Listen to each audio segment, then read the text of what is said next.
Hey y'all, welcome to the first of the 8-week series on holiday decor. I'm so glad you're joining me because I have some really great and fun creative ideas for your home decor. Some of them you can give as gifts and they will be inexpensive and very easy.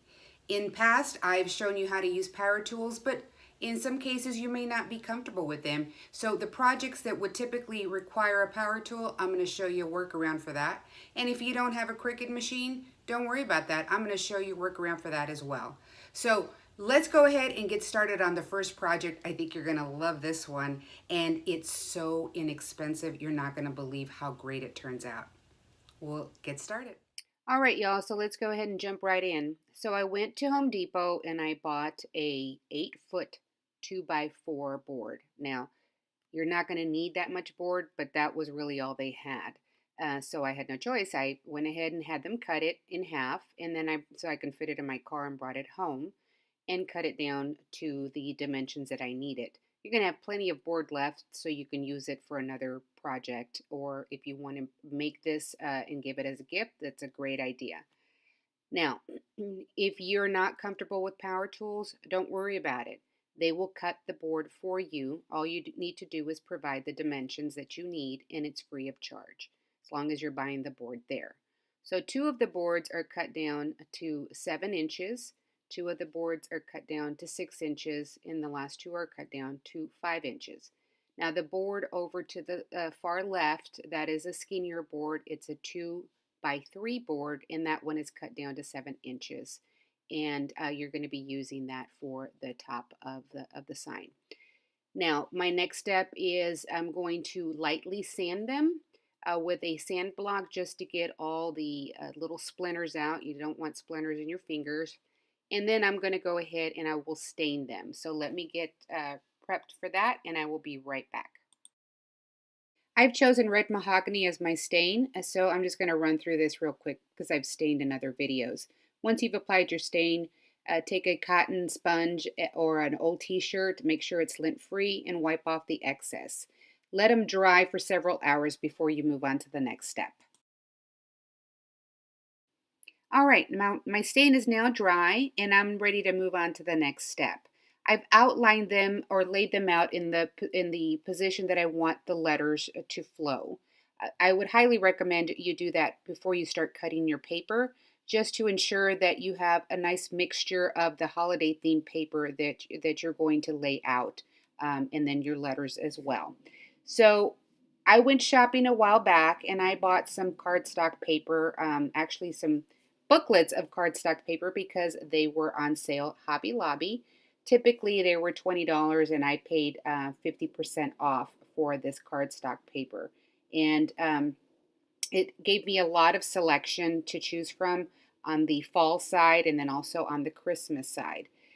But you don't have to buy that much. I do a lot of crafting, so I wanted to take advantage of that price. You can just buy a few sheets of paper for each side, just picking different themes for what you're going to use. Now, I did mention that I'm going to show you how to print the letters on the paper in the event that you don't have a Cricut machine. And for those who have a Cricut machine, I will just run through those vinyl letters real quick when I apply them. Now that I have them laid out, I wanted to make sure that I also laid out the different papers, the different theme papers, and how I wanted them to look, just to ensure that, you know, they're not all the same paper on one side. Oh, and you're going to need some Mod Podge as well, and a paintbrush. When you're applying the Mod Podge and laying it down, you can use either your Cricut scraper or an old gift card. That works really well also to make sure that you just kind of press down that paper. Now, I mentioned that I was going to show you a workaround for those who didn't have a Cricut machine. And I actually printed this tea off of my regular printer, my laser printer. And it turned out really, really well. I think it shows up really well. However, if you want it to show up a little bit darker, here's the M. And on one side, that's the actual printed side that I'm pointing at. And then on the other side, I actually colored it in a little bit darker with a marker just to kind of bring out that red a little bit more.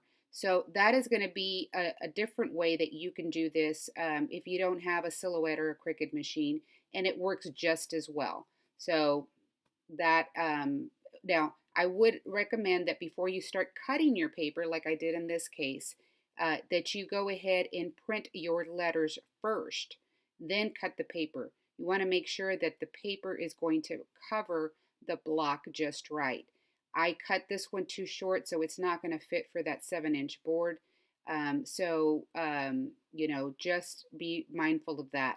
Now, again, if you subscribe to my website, I can share with you the font that I've used, along with the sizing for each one.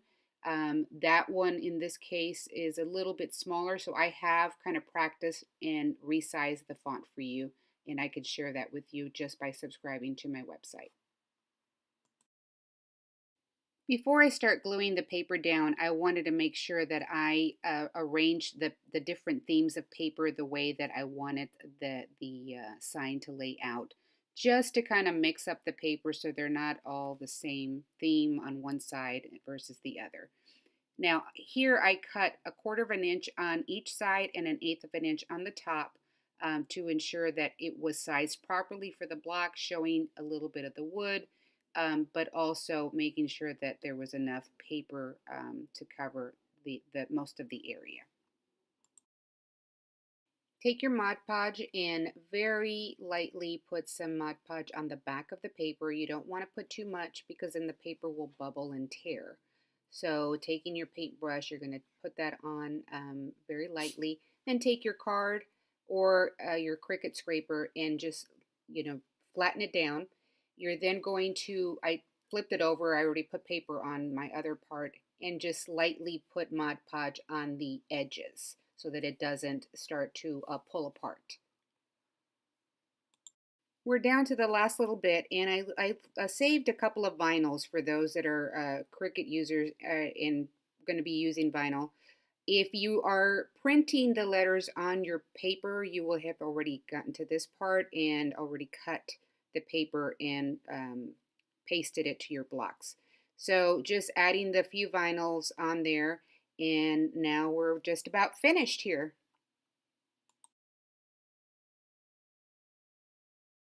Well, it's finished, and now I'm going to arrange these blocks. So the first thing we're going to look at is the Merry Christmas, and I put the Christmas block on the bottom. And now I'm going to rearrange them to reflect the thanks, give thanks. And again, you know, they doesn't matter how you use the boards, what length side by side. It's up to you. But as long as it just, you know, is what you're looking for, that's the most important thing. So now I want to just go over the cost.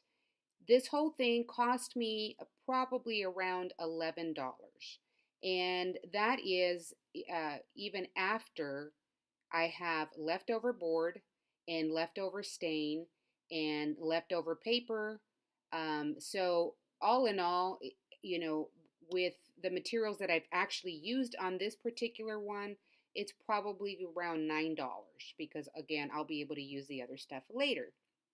So I think not only the fact that just the sense of accomplishment, I mean, you could buy something similar to this at Hobby Lobby, but it's going to be one sign. In this one, you can actually rave to your friends that you made it, and it serves two purposes, Thanksgiving and Christmas. Don't forget to subscribe to my website. I'm happy to share all the dimensions, kind of taking the guesswork out. It took me a little while to figure out the sizing, the letters, and all of that, so I'm happy to share that with you. Don't forget to subscribe to my YouTube channel, like and share with your friends. And I hope you've enjoyed this video. Don't forget, next week we have another holiday video that I'm going to be sharing with you as we prepare for Thanksgiving and Christmas. Thanks a lot for joining, and cheers.